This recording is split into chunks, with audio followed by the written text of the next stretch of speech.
Jesse Palmer, Bleacher Report. I'm hearing there's a chance T.J. Watt gets past $40 million per season. He's their NFL insider. He says he has every right to ask for it. I've talked on here a lot about the comparisons between him and Myles Garrett. The numbers are almost identical in every aspect. No, they're not, Jesse. TJ has significantly better numbers in almost every aspect, but go ahead. And they came in the same draft class. I mean, he has the right to try to get that.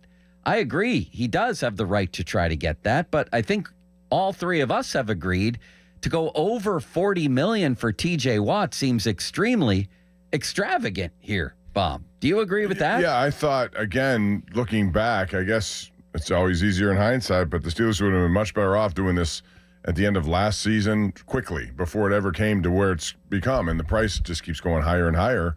And if he really is dead set on getting more money than Myles Garrett, and that's where he is, apparently it looks like the Steelers are going to be okay with that. So, again, I'll say this.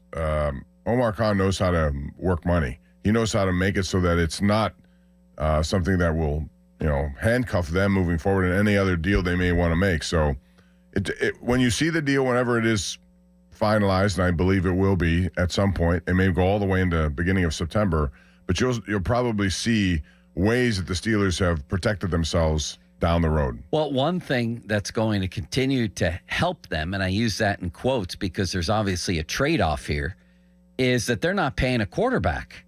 They're still not, and if the goal is to draft one next year, they still won't be. For like several years, they still get to splurge in other areas because they're not going to be spending big money on a quarterback, presumably, right? Right.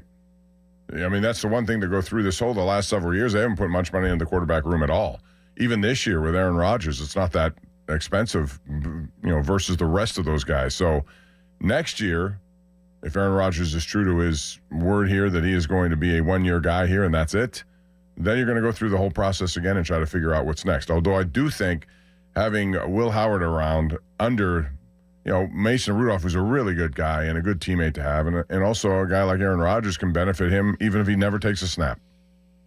Well, I wonder if there's a game of chicken going on here between Watt and Micah Parsons. It seems to me, Bob, that there's an assumption, and also Adam Schefter reporting, that Parsons is going to become the highest paid player in NFL history.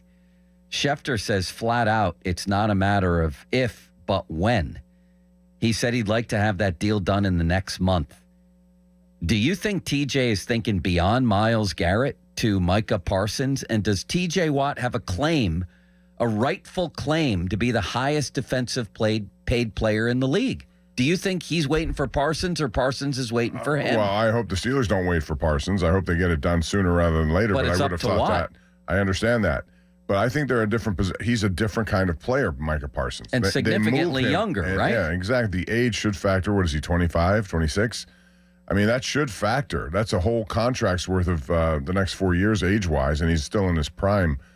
I still think T.J. Watt has some great football in him, but taking it down the road 4 to 5 more years, if that's what it is, that's a little risky proposition just because of age. That's the reality of it.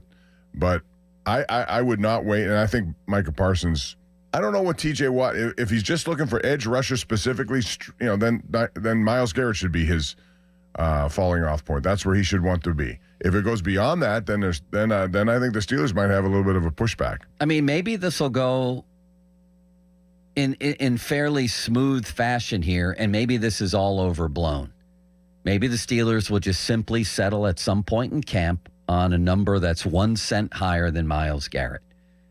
I believe, from everything I know about T.J. Watt, that he would consider that a point of pride to be higher paid than Garrett. Well, I think that would be the competitor in him, and I think, claim. Yeah, he deserves to ask for that. Right. But that doesn't mean you have to give it to him. But it also means you can create it in a different way, too. The money can be allocated in different directions. It doesn't have to be – total package is what will matter. And at the end of the day, if that's what they want on the Watt side, to say, hey, we're the number 1 paid edge rusher in the NFL again, go ahead. But it doesn't mean that you're going to get it all. You may get it in different, in payments down the road. Just like we're talking about Eric Carlson with a $5 million payment coming up. Structure it in a way that it doesn't necessarily hurt you now so that you can do some other things.